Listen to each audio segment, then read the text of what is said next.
The crown did not stop her from leaving. He stood on the steps of the iron throne room, with 600 wolves watching him, and he let her walk out of the palace gates with nothing but the clothes on her back and the mark on her neck that he had put there himself. He stood there in his black fur-lined mantle with the moonstone circlet on his brow, and he watched the only person the moon goddess had ever made specifically for him disappear into the gray morning like smoke. That was 4 months ago. Tonight, the palace was burning, not with fire, with silence. The kind of silence that fills a throne room when a king stops giving orders, when the Alpha King of Valdoria has not issued a single command in 31 days. When he sits on the iron throne with his gold eyes fixed on the middle distance and his court has learned, the hard way, that anyone who enters without being summoned walks out bleeding.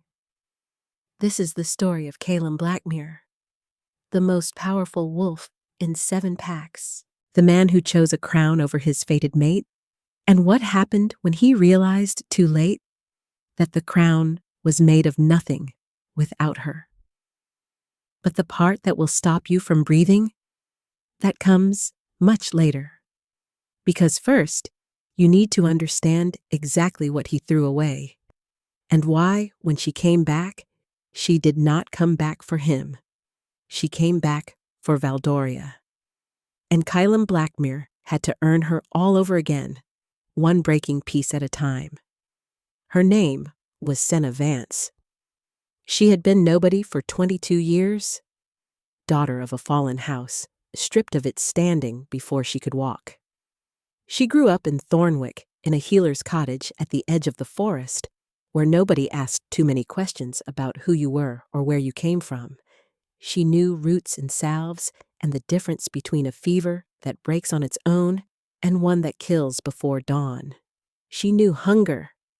She knew the particular cold that lives in the walls of a cottage that was never meant to be permanent. What she did not know on the morning she was dragged to the royal palace to serve as a maid in the king's private chambers was that she was about to smell something that would rearrange the entire architecture of her life. She was 19, thin, wearing a gray dress that had been washed so many times the fabric had no memory of its original color. A royal steward had arrived in Thornwick 3 days prior with a requisition for additional household staff. Her guardian had sold the contract before Senna had finished asking the question. By the time she understood what had happened, she was already in a palace cart with 6 other girls who were all better dressed and better fed, and who all stopped talking to each other the moment the black towers of Blackmere Palace rose above the tree line. Senna had looked at those towers and felt nothing. That was the last moment of her life when she felt nothing. The first steward of the royal household walked her through the servant corridors behind the main walls, the hidden passages that ran like veins behind the grandeur. He listed her duties in a flat, disinterested monotone. The king's private library, the eastern corridor, the archive room on the 3rd floor. Do not open the door to the king's personal chamber unless summoned. Do not speak unless spoken to. Do not look directly at the king. Senna had nodded at all of it. Then the door at the end of the corridor swung open, and Calum Blackmere walked through it. She smelled him before she saw him. Something deep and old and clean, like pine needles after rain and iron after a forge cools. And underneath it all, something she had no name for. Something that the back of her throat recognized, the way you recognize a song you learned before you could speak. Her whole body went still, not the stillness of fear, the stillness of recognition. He stopped walking the moment he stepped through the door. His eyes found her immediately, gold, pale gold like a winter moon in a black sky. And they locked onto her with an intensity that made the first steward take 2 steps backward without appearing to realize he had moved. She was supposed to look away. She did not look away. His nostrils flared once, Something moved across his face that she could not name. His jaw tightened. His chest rose with a breath that seemed to take longer to release than it should have. And then, in a voice that resonated through her ribs like a bell being struck, he said 4 words. "Who authorized this staff?" It was not a question. The first steward began explaining. Senna stopped listening. She was busy cataloging the fact that her hands were shaking, and she could not figure out why, because she was not afraid. She was not afraid of him at all. She was something else entirely. Something that felt like the first week of spring, when the ground thaws, and everything that was locked under ice starts moving again, whether it wants to or not. Caleb Blackmere looked at her for exactly 3 more seconds. Then he walked away. He did not look back. She exhaled. She should have run then. She knows that now. But she was 19 and hungry, and the palace paid 3 times what Thornwick offered, and she had nowhere else to go. So she stayed. And everything that happened after that was both entirely inevitable and entirely her fault. You already know this does not end well for him. You already saw how this story begins, with him standing on palace steps watching her walk away. But here is what you do not know yet. You do not know what happened in the 4 months between that morning she arrived and the morning she left. You do not know what the bond transmitted to her on the night he made the worst decision of his reign. And you absolutely do not know what she discovered in Thornwick that made her walk back through those gates 4 months later, with her chin up and her eyes cold and a power in her hands that not even the king of Valdoria was prepared for. Stay with this. The next part is where everything changes. For 6 weeks, nothing happened. She cleaned the library. She restocked the archive shelves. She replaced the candles in the eastern corridor every second evening before the king made his rounds. She became, exactly as she had been in Thornwick, invisible. Except that she was not invisible to him. She felt his attention the way you feel weather changing, a shift in pressure, a subtle awareness at the back of the neck. She would be shelving books in the library, and she would know, without turning around, that he had stopped in the doorway. She would look up from a tray of medicines she was sorting for the royal healer, and she would find his gold eyes on her from across the corridor. Not leering, not predatory, something else. Something she did not have a word for, that felt like a man standing very still at the edge of something he does not entirely trust. She asked Marin about it. Marin was the senior healer's assistant, silver-streaked hair and a face full of angles that had softened with age into something almost kind.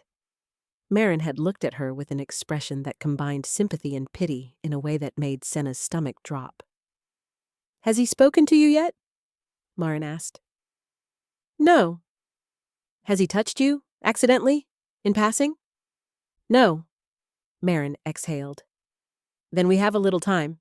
When he speaks to you for the first time, come find me immediately. Do not engage. Do not push back. Just come find me." Senna had asked why. Marin had said, "Because you smell like his." She did not sleep that night. She understood what mate bonds were in the way that people who grew up in villages understand things, theoretically, from a distance, as something that happened to other people.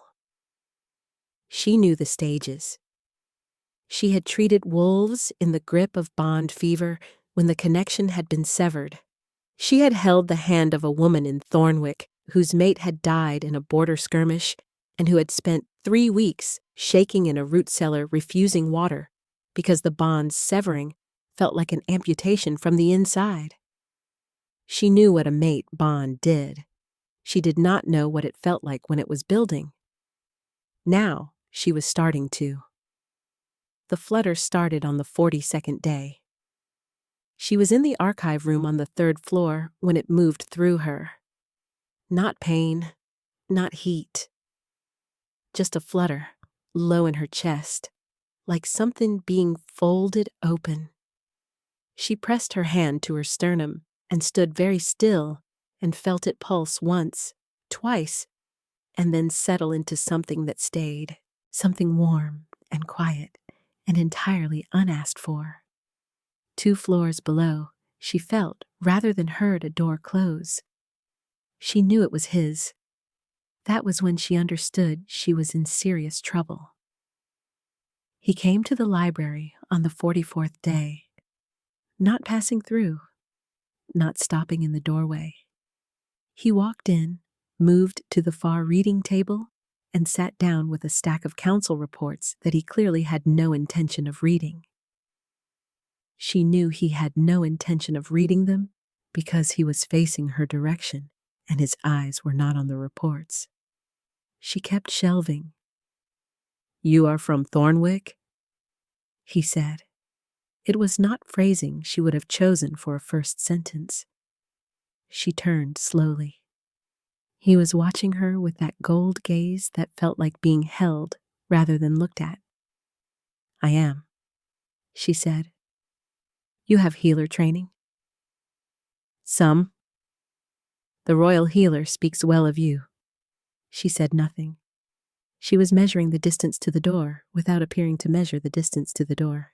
"I am not going to hurt you," he said. She looked at him directly. "I know that." Something shifted in his expression. Not surprise exactly. Something closer to relief that it made no sense for a king to feel. "What is your name?" "Senna." He said it back. Just her name. And the way he said it, low and deliberate, like the word had weight he was testing, made the flutter in her chest expand into something larger. She turned back to the shelves. "You do not act afraid of me," he said. "Should I be? Most people are." "Most people," she said carefully, "do not grow up in villages where the thing most likely to kill you is a bad winter or a wound that goes septic. Kings seem less frightening after that." She heard something she did not expect. He almost laughed. Not quite.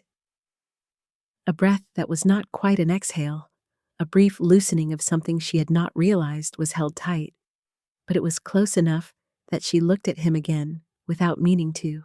He was watching her with an expression she could not catalog. Something unguarded, something rare. "Come to the library tomorrow," he said. "I come to the library every day," she said. "It is my assignment." "I know," he said. He gathered his unread reports and left. "Comment right now, because I need to know.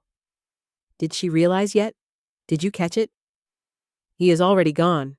The king of Valdoria, the most powerful wolf in 7 packs, is already in trouble. And she is still treating this like a job. Tell me below, Team Senna or Team Heartbreak, because the next part is where this story takes a turn that nobody is getting back from.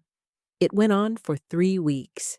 He came to the library every afternoon, and he did not pretend to read his reports after the first day. He talked to her. Carefully at first, the way a person talks around a thing they are not ready to name. About Thornwick. About the healer traditions in the western villages. About the border disputes he was managing with the northern pack lords who had been skimming tribute shipments for a decade. She listened. She shelved. She answered his questions with the precision of someone who had learned that extra words were a kind of vulnerability. On the 12th day of it, she asked him something that stopped him mid-sentence. "Why are you here every day?" He looked at her. "You know why," he said. "Tell me anyway." The silence between them was not empty. It was full of every word he was choosing not to say, and every answer she was choosing not to accept. "Because when I am not here," he said finally, "I spend the other hours of the day aware of exactly where in this palace you are, and I would rather be in the room with you than spend the entire day cataloging your location through a wall." She set the book she was holding down on the nearest shelf. She turned to face him fully. "What are you going to do about it?" she asked. He stood up. He crossed the library in 5 steps, and he stopped close enough that she could feel the heat radiating off him. That bonfire warmth she had spent 6 weeks cataloging from a careful distance, now close enough to almost be inside her skin. "Nothing," he said. "Not yet. You deserve the right to know what this is before it goes any further. And you deserve the right to leave if that is what you choose." Her throat was tight. "Where would I go?" "Anywhere," he said. "I would make sure of it. A healer's position in Ashford, passage to the southern border if you wanted distance, resources, safety, whatever you needed." She looked up at him. "You mean that?" "I do not say things I do not mean." She believed him. That was the most dangerous part. She stayed. You already know she should have taken the offer. You already know how this ends. Him on the palace steps. Her walking away. But here is what is coming next that you need to stay for, because it is not the bond that breaks them. It is not his wolf instinct, or her stubbornness, or even the Council of 7 scheming in the background. It is one moment, one choice. One morning, when Calum Blackmere stands in a room full of the most powerful wolves in Valdoria and is asked to decide between the woman the moon goddess made for him and the crown that holds 7 pacts together. And you need to understand what he loses in that moment, so that you fully understand what the next 4 months cost him. Keep watching. We are almost there. The bond deepened through the 5th week. She felt him sleeping. Not the content of his dreams, just the texture of them. A heaviness that was not her own. A slow rhythm of breath that moved through her chest when the palace was dark and quiet. She lay in her narrow servant's bed, and she felt the 2 floors between them like a presence rather than a distance. She started waking whenever he woke. She started sensing the edges of his moods before she entered rooms where he was. Not words, not images, just weather, the particular cold front of his stress when the council reports were bad. The rare, startling warmth of something close to ease when she walked into the library and he heard her step in the corridor before she appeared. She told Marin. Marin sat down slowly. "How strong?" Marin asked. "Strong enough that I woke up 2 nights ago because he had a nightmare." Marin looked at the table between them for a long moment. "He knows." "I know he knows." "Has he claimed you?" "No." "Has he bitten?" "No, he said not yet. He said he wanted me to understand first." Marin's expression was the most careful thing Senna had seen since arriving at the palace. "Then enjoy the next few weeks," she said quietly, "before the council finds out." The Council of 7 found out in 11 days. Not because anyone told them. Because the Alpha King of Valdoria had spent 3 consecutive council sessions distracted, and the Lord of the Northern Pack, whose name was Aldrich Vanthorne and whose ambitions ran considerably higher than his current standing, had a spy in the household staff. Senna was summoned to the council chamber on a Tuesday morning with no warning. She walked in wearing a gray servant's dress, with her hair down and her hands steady through pure discipline because every nerve in her body was screaming. There were 7 of them at the crescent table. Calum at the apex.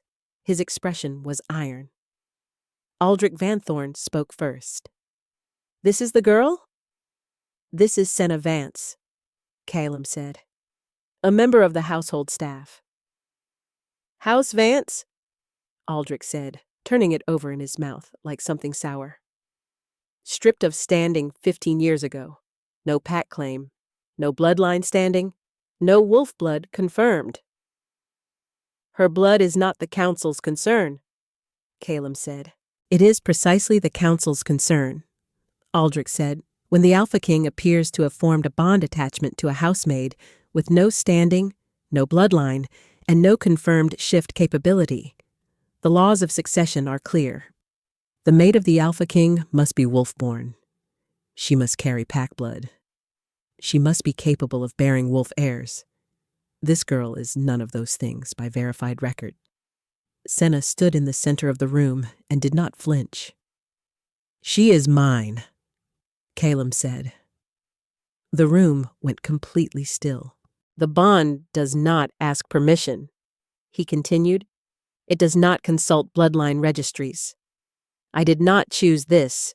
The moon goddess—" "The moon goddess," Aldrich said, with a precision designed to cut, "does not govern succession law. 7 packs are watching this throne. If you claim a girl with no standing as your mate, the Northern Pack will withdraw alliance. The Eastern Pack will follow. You will have a fractured realm before the first snowfall. You will have civil war within 2 years." Silence stretched. She felt Caleb's emotion through the bond. Not the cold of controlled anger. Something worse, the specific weight of a man who has just recognized that the cost of the right choice might be more than one person can be asked to pay. She felt it before she saw it on his face. He looked at her, and she knew. "Leave us," he said. She did not move. "Say it to my face." "Senna." "Say it to my face," she said again, and her voice did not shake. "If this is the decision, say it to my face. Not to the council. Not in a letter. Look at me and say it." The council was silent. Caleb Blackmere looked at her across the council chamber with those gold eyes, and for one moment she felt through the bond a devastation so complete it nearly took her off her feet. "I cannot claim you," he said. "Not now. Not without fracturing everything." She held his gaze for 3 seconds. "Then we are done," she said. She walked out of the council chamber, through the servant corridors, back to her room where she packed what she had arrived with, which was almost nothing, and she was through the palace gates before anyone thought to stop her. He did not stop her. She felt him through the bond the entire walk down the Capitol Road. A burning ache that was not hers. A pull like a fishhook in her sternum being dragged in the direction she was walking away from. She did not slow down. She walked until the palace towers disappeared behind the tree line, and she could only feel him as a distant pulse, like a lighthouse glimpsed through fog. She kept walking. The 4 months that followed were the worst of Caleb Blackmere's reign. Not because of the council. Not because of Aldrich Vanthorne and his maneuvering. Not because of the Hollow Ones, the soulless wolves appearing on the eastern border in numbers that the warlords were struggling to manage. All of those things were happening. All of those things required his attention. He could not give any of them his attention. Because every hour of every day he felt her at a distance, and the distance was eating him alive. He had been told about mates who separated from their bonded pair before the claiming was complete. He had read the histories. He had reviewed cases of pack wolves who lost their fated mate to sickness or war before the bond reached completion. He understood the clinical language. Feral deterioration. Wolf dominance increase. Rational thought erosion at a rate of approximately 15% per month. He had understood it academically. He had not understood what it felt like to sit on the Iron Throne and feel a pull in the direction of Thornwick so constant and insistent that rational thought required the same effort as lifting stone. His beta, a man named Gareth with silver-streaked hair and the particular patience of someone who had served dangerous people for 30 years, brought him reports every morning. He listened to them. He issued orders. He held council sessions and said the correct words and made the necessary decisions. He was, by every observable measure, still functioning. Gareth knew better. "She is in Thornwick," Gareth said on the 51st day. "Safe. Working with the village healer again. No contact with House Vanthorn or any other political actor." "I know," Calum said. Gareth looked at him. "You know because of the bond." "I know because I asked you to have her watched, and you report every morning." "I report every morning," Gareth said carefully. "And you already know everything I am going to say before I say it. Because of the bond." Calum said nothing. "The Hollow Ones are moving west," Gareth said. "The Eastern Warlord is requesting reinforcements. 3 villages cleared in the past 2 weeks. Whatever is controlling them has a destination, and our current intelligence suggests the destination is the capital." "I know." "There is something else." Gareth set a single folded page on the desk. "The intelligence from the Eastern Warlord Seer, about the Hollow Ones, about what can stop them." Calum unfolded the page. He read it twice. He set it down. "Get me a horse," he said. "To where?" "Thornwick." She was in the forest at the edge of the village when she heard the horse. She had been walking the tree line for an hour in the early dark because the bond had been restless all day. A low-grade hum instead of its usual distant pulse. Closer somehow, without the distance between them changing. She had attributed it to her own state of mind and tried to ignore it. She had been largely unsuccessful. She heard the horse, and she turned, and she saw him. He had ridden alone. No guard, no escort. He was still in riding clothes, dust on the dark fabric, and he had dismounted at the tree line as if he did not want to bring the horse into her space without permission. He stood at the edge of the forest with his reins in his hands and his gold eyes on her, and he looked, for the first time since she had known him, like a man who was not entirely sure he would be allowed to stay. Good, she thought. He should not be sure. "What do you want?" she said. Not a question, a wall. "To tell you something. You could have sent a letter. I could not put this in a letter." She crossed her arms. The bond was humming between them like a live wire, and she was furious at it, furious at the warmth of it, furious at the involuntary relief her body felt at his proximity when her mind had very good reasons to be done with him. "Then say it," she said. "I was wrong," he said. The simplicity of it stopped her. "I stood in that room," he said, "and I weighed you against the stability of 7 packs, and I made a calculation. And the calculation was wrong. Not because the stakes were not real. They were real. The alliance fracture was real. The war risk was real. But I made a calculation about the cost of losing you that was based on information I did not have." "What information?" "That the bond does not stabilize when you leave," he said. "It accelerates.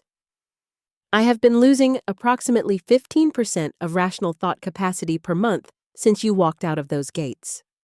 By the warlords and the council's own assessment, I have issued 6 contradictory orders in the past 8 weeks.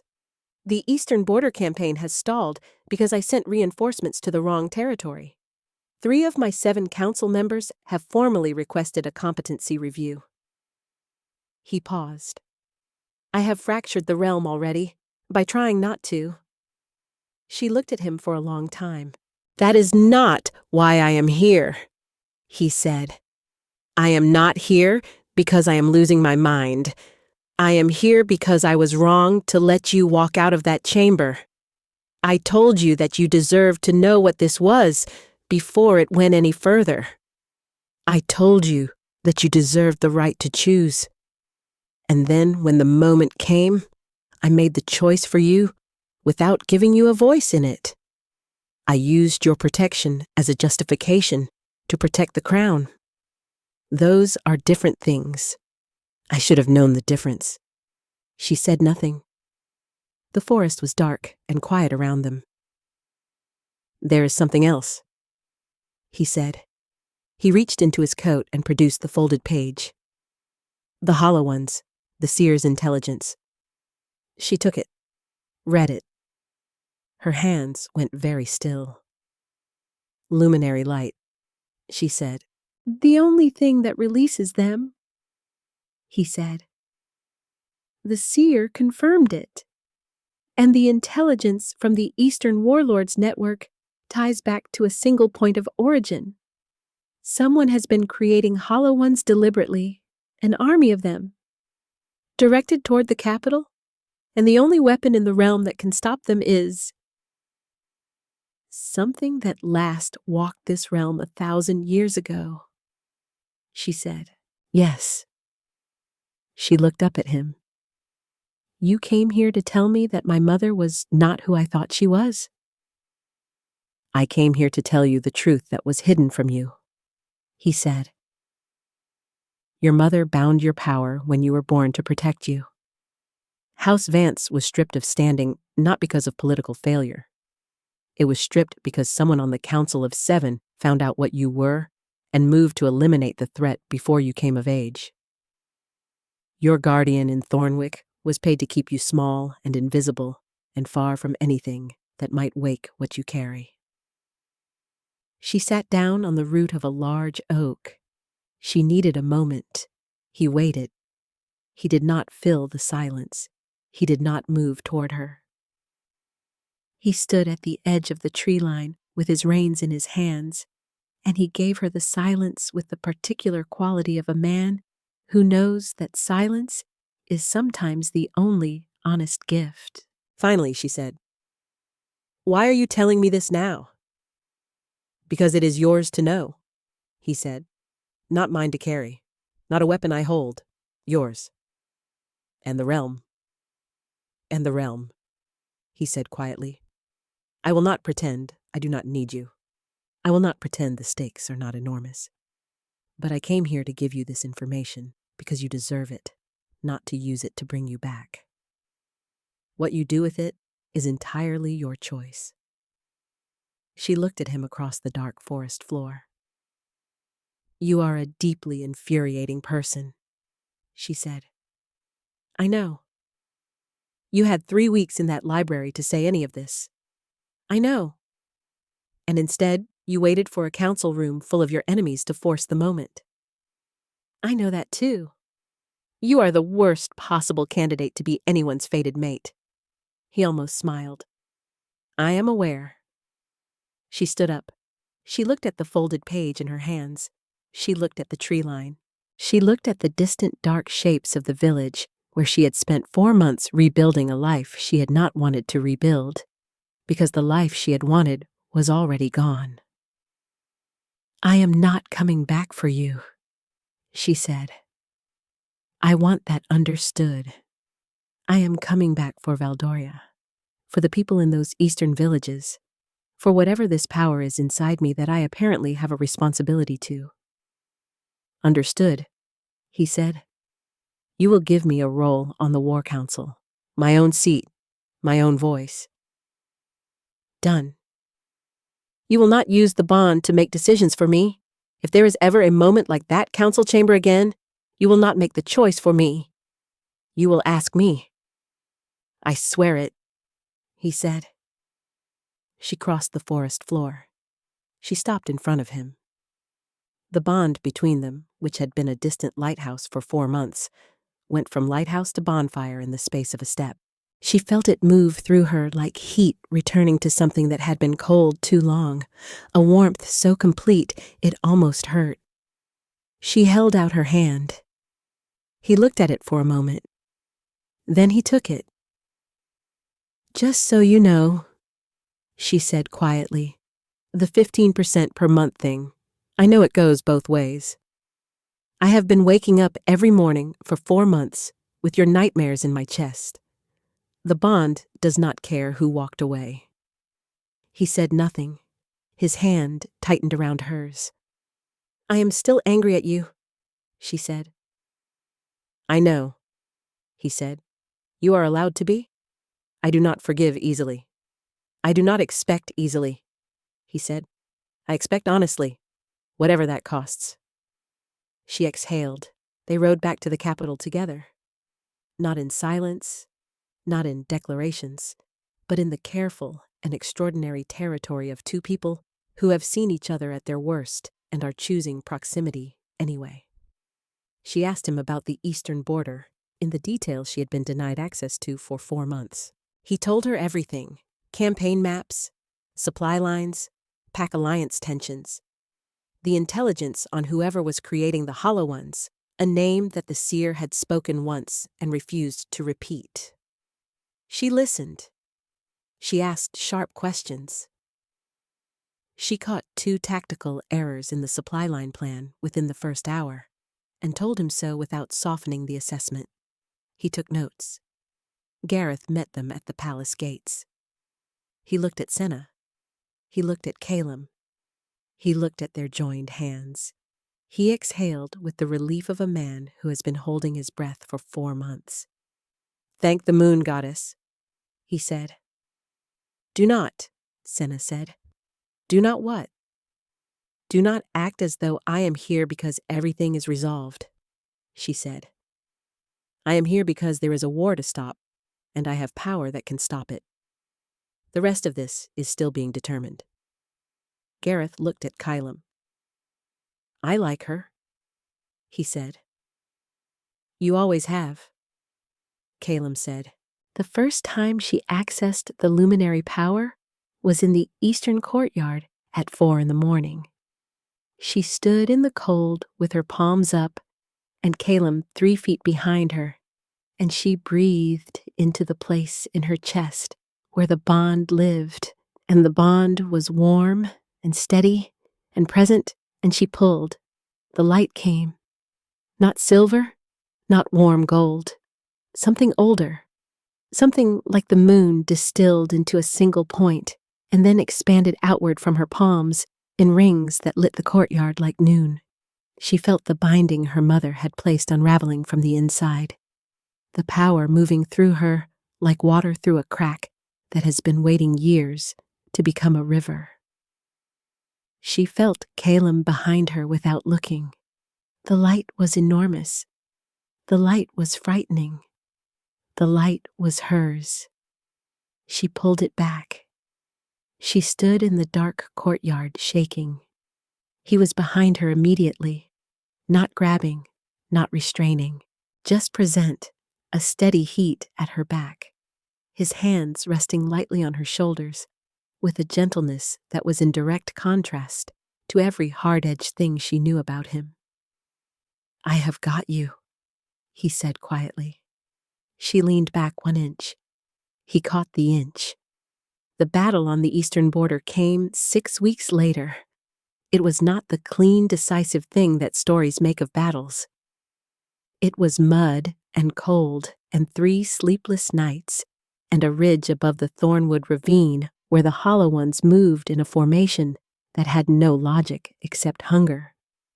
She stood on that ridge with her palms forward, and she thought about the village in Thornwick and the root cellar where she had hidden as a child, and the woman in the council chamber who had walked out without breaking, and she let the light come fully, completely, without pulling it back.